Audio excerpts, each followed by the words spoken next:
کبیرہ گناہ کرنے والا جہنم میں جائے گا،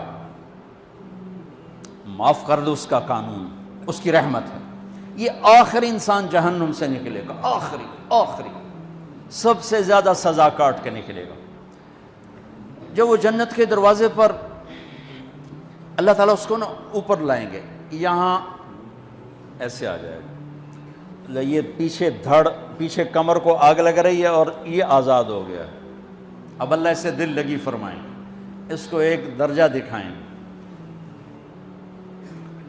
کہے گا یا اللہ مجھے یہ نصیب فرما دے، میری کانڈ سڑ گئی ہے، مجھے وہاں پہنچا دے۔ تو اللہ تعالیٰ فرمائیں گے اگر میں نے وہاں پہنچایا پھر کوئی مانگے گا نہیں، کچھ نہیں مانگتا ہی بہت۔ جب وہ پہنچے گا ابھی اس کا آخری مرتبہ آگے، تو اللہ ایک اور درجہ دکھا دے گا۔ جب اسے دیکھے گا تو انسان کی طبیعت میں لالچ تو ہے، رکتا تو ہے نہیں، تھوڑی دیر بعد کہے گا یا اللہ اے دے دے، تیری کڑی کمی۔ تو اللہ تعالیٰ کہیں گے پھر اور مانگے گا نہیں، بالکل نہیں مانگتا، تو اللہ تعالیٰ وہاں پہنچا دے، پھر ایک اور دکھا دے گا، تھوڑی دیر تو صبر کرے گا، پھر کہے گا یا اللہ کوئی گل نہیں، اے دے دے، تیرے کو ان کا گھاٹا ہے، اور مانگے نہیں، بالکل تیری عزت کی قسم۔ اب اللہ اس کو اس کا اصلی درجہ دکھائے گا، لیکن اب یہ ڈر جائے گا کہ اتنی باری میں چکر بازی کی تھی، جو ہن مانگیا تھا کہ نہیں واپس دے ٹکٹ نہ لگے، لہٰذا وہ چپ ہو جائے گا، مانگے گا۔ اب اندر ہی اندر وہ ڈر رہا ہے، اور ادھر بے صبرا بھی ہو رہا ہے، آدمی پیدل ہوتا ہے چل کوئی سائیکل ہی دے دے، میں سورا بھی دے دے، کوئی گل نہیں، چلاواں تو صحیح۔ جب سائیکل آتا ہے تو کوئی موٹر سائیکل گزرتا اللہ صحیح ہے، کوئی موٹر سائیکل دے دے، میں ہمیں سزوکی ہوئے وہ تو دے دے۔ جب سزوکی موٹر سائیکل آ جاتا ہے پھر گاڑیوں دیکھتا ہے، کہتے ہیں کوئی موٹر ہی دے دے، ہمیں سزوکی ہوئے۔ جب سزوکی آتی پھر آندہ یا اللہ ٹویوٹا دے دے، جب ٹویوٹا آتے یا اللہ لینڈ کروزر دے دے، مقدہ تھا کدہ ہی نہیں آتا حرص و حوث، اس لیے میرے نبی فرمایا قبر کی مٹی تیرے حوث کو بھرے گی۔ جو وہ چوتھا درجہ نظر آئے گا نا، جو اس کا اصل ریورس نہ ہو جاؤں، اب اللہ کہے گا میرے بندے اللہ تسأل، مانگتے نہیں ہو، مانگتے نہیں، کہے گا یا اللہ اب مجھے ڈر لگتا ہے کہ تو مجھے پیچھے ہی نہ ہٹا دے۔ تو اللہ تعالیٰ فرمائیں گے اچھا یہ بتا، میں آپ کو بتا رہا تھا کہ لا الہ الا اللہ پاسپورٹ ہے، محمد الرسول اللہ ویزا ہے۔ کس ملک کا ویزا ہے؟ جس کا سب سے چھوٹا درجہ، چھوٹے پر میں اتنا زور لگا رہا ہوں کہ اور میرے کو زور ہے ہی کوئی۔ اب وہ بتانے لگا ہوں، اب اللہ اسے کہے گا اچھا میرا بندہ یہ تو بتا، میں نے جس دن دنیا بنائی تھی اس دن سے لے کر جس دن ختم کی تھی اس کا 10 گنا کر کے تمہیں دے دوں، راضی ہو؟ 10 گنا اس دھرتی کا، آج کا نہیں، دنیا کے پیدا ہوئے سائنسدان کہتے ہیں 25 سے 30 ارب سال ہے، ٹھیک، اور پتہ نہیں آگے کب چلے گا، خیر ہن پیچھے تھوڑا ہی کام رہ گیا، تو 10 گنا دے دوں۔ وہ اس کو یقین نہیں آئے گا، بے یقینی میں کہے گا یا اللہ ربو کے ہاسا کی تھی جانا میرے نال ہاستا نہ کر۔ تو اللہ کہے گا میں ہاسا نہیں کر رہا، میں سچی مر، چل اب یہ داخل ہوگا، اور جب دروازہ کھولے گا اور نوکر کو دیکھے گا تو یوں سر جھکائے گا، وہ کہے گا میرے آقا کیا ہوا؟ کہے گا تم فرشتے نہیں؟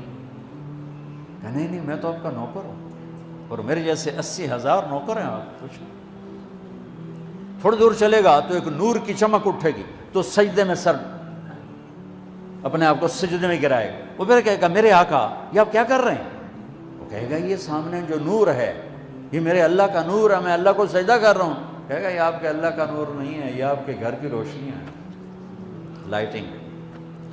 آگے چلے گا تو قالین آ جائے گا، اس قالین پر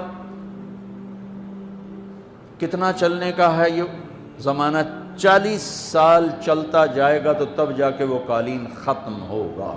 40 سال دنیا کے، وہاں تو 4 سیکنڈ میں اسے طے کرے گا۔ 40 سال لمبی کارپیٹنگ۔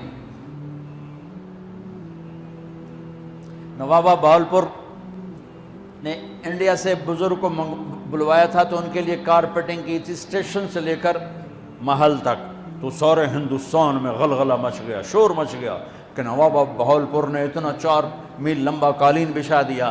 ادنا جو سب سے آخری لتر لتر کھا کے جنت میں جائے گا، اس کی کارپیٹنگ 40 سال، آگے 80,000 نوکر میں میں آیا ہوں تو یہ پھول لے کے کھڑے ہوئے تھے، وہ سارے پھول لے کے کھڑے ہوں گے اور کہیں گے اما آن لسیدنا ان نزورہ، ارے ہمارے آقا سارے جنتی جنت میں چلے گئے، آپ کدھر رہ گئے؟ ہم تو حضرت سکنے پہ گئے۔ وہ کہ شکر کرو میں آ گیا جب میں نے بڑے لتر پہ بڑی دھلائی ہوئی جو میری، تو انہوں کیا پتا طرح کی فرشتیاں مار مار تباہی پھیر چھڑ گئے۔ 80,000 نوکر، کوئی تنخواہ ان کے ذمہ نہیں، سب اللہ پہ پوری کرے گا، کھلانا پلانا سب اللہ کے ذمہ، پہنانا سب اللہ کے ذمہ۔ ہاں تمہیں پتہ جنت میں قد کیا ہے؟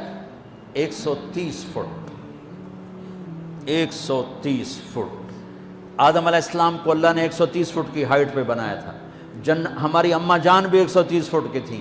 یہ بات تو شاید آپ سب کو پتہ ہے کہ یوسف علیہ السلام دنیا میں سب سے خوبصورت مرد آئے۔ یہ بات شاید بہت سوں کو پتہ نہ ہو کہ اس کائنات کی سب سے خوبصورت عورت حضرت حوا ہے۔ حضرت حوا سب سے حسین عورت، وہ بھی 130 فٹ کی تھی۔ جب جنت میں جائیں گے تو اللہ کے فضل سے اس قد کے ساتھ نہیں جائیں گے، یہ تو قد ایڈا سارا ہے، اور جنت کی حور 130 فٹ، تم کیا 5.5 فٹ، تو وہ جج پا کے پردے ہوتے۔ اب وہ 130 فٹ ہائٹ ہو اور ڈاکٹر یوسف 5.5 فٹ دا اندر گیا تو وہ جچی گم ہو جاؤنا، اس اگر میرا ہسبینڈ گیا کہ دیکھا بے پاسے سجے پاسے جولی ہے جو مغرور۔ تو 80,000 نوکر کہیں گے کہاں رہ گئے؟ وہ کہے گا شکر کرو میں آ ہی گیا جائے۔ پھر جب یہ میدان میں اس کو بٹھائیں گے، 80,000، ایک ہاتھ میں برتن ایک ہاتھ میں پیالہ، 80,000 ڈرنکس اور 80,000 کھانے۔ یہ کھائے گا پخانا نہیں، پیے گا پیشاب نہیں، کھائے گا لذت میں کمی نہیں، پیے گا لذت میں کمی نہیں۔ کھانے کا نظام الگ ہے، پینے کا نظام الگ ہے۔ کھا پی کے جب فارغ ہوگا کہیں گے اب آپ اپنے اہلیت سے مل لیں، اپنی بیگم صاحب سے مل لیں۔ جنت کی حور یہ ایک دم غائب ہو جائیں گے، سامنے سے جب پردہ ہٹے گا تو ایک اور کائنات نظر آئے گی، اور اس پر ایک لڑکی یوں بیٹھی ہوگی ایسے ٹیک لگا کے، تھوڑا تختی چھوٹا نہیں تم دونوں کھاوا ایسے کر کے، تو ایسے کر کے بیٹھی ہوگی۔ تو وہ جب اس پر نظر پڑے گی نا جنت کی لڑکی پر، تو اس کی آنکھیں ایسے ہی پھٹی رہ جائیں گی، ایتھی ہی رہ جائیں گی، اور دیکھتے جا رہا دیکھتے جا رہا، 40 سال بس ایسے ہی بیٹھا رہے گا۔ جس نے جنت کے کالے کالے دوزخ کے کالے فرشتے دیکھے ہوں، وہ حور نو وے کہ مرے گا نہیں تو اور کیا ہو، وکھی جندہ وکھی۔ آخر وہ بولے گی اما لک فینا من رغبت، میرے آقا آپ میرے پاس نہیں آئیں گے؟ پھر اس کو ہوش آئے گا، ارے بی بی تو کون ہے؟ کہ تیری بیگم اور کون، تیرے انتظار میں بیٹھے بیٹھے گھڑیاں بیت گئیں۔ تو یہ سب سے ادنا درجے کی جنت ہے، تو اعلیٰ درجے کی جنت کیا ہوگی؟ اور یہ ایمان والی عورت، یہ ایمان والی عورت جو دنیا میں اللہ اس کے رسول کو راضی کر کے چلی گئی، اس جنت کی لڑکی سے 70,000 گنا زیادہ خوبصورت ہوگی۔ میرے بچوں، اللہ رسول سے تعلق بنا، محمدی بن جاؤ، ڈاکٹر کی ڈگری بھی لو اور ساتھ محمدی ڈگری بھی لو۔ ڈاکٹر کی ڈگری موت پہ بیکار ہو جاتی ہے، اور محمدی ڈگری ایسے کھل کے سامنے آتی ہے کہ دنیا بھی تمہاری، آخرت بھی تمہاری، قبر بھی تمہاری۔ یہ تبلیغ اس کو سیکھنے کی ایک خوبصورت محنت ہے۔ اپنی زندگی 24 گھنٹے کی زندگی میں صرف 5 نمازیں فرض ہیں، نہ چھوڑو، نماز نہ چھوڑو، نماز نہ چھوڑو، کسی حال میں نہ چھوڑو۔ میرے نبی کے نواسے نے کربلا میں پڑھ کے تاریخ بنا دی قیامت تک کے لیے کہ کربلا جیسی شدت ہو تو بھی نماز نہیں چھوڑ سکتی۔ روزہ چھوٹ سکتا ہے، مسافر ہے، بیمار ہے، حج چھوٹ سکتا ہے، پیسہ کوئی نہیں، زکوٰۃ چھوٹ سکتی ہے، پیسہ کوئی نہیں، نماز نہیں چھوٹ سکتی۔ تو جتنے آپ بیٹھے ہو، اساتذہ ہیں، بچے پر بچے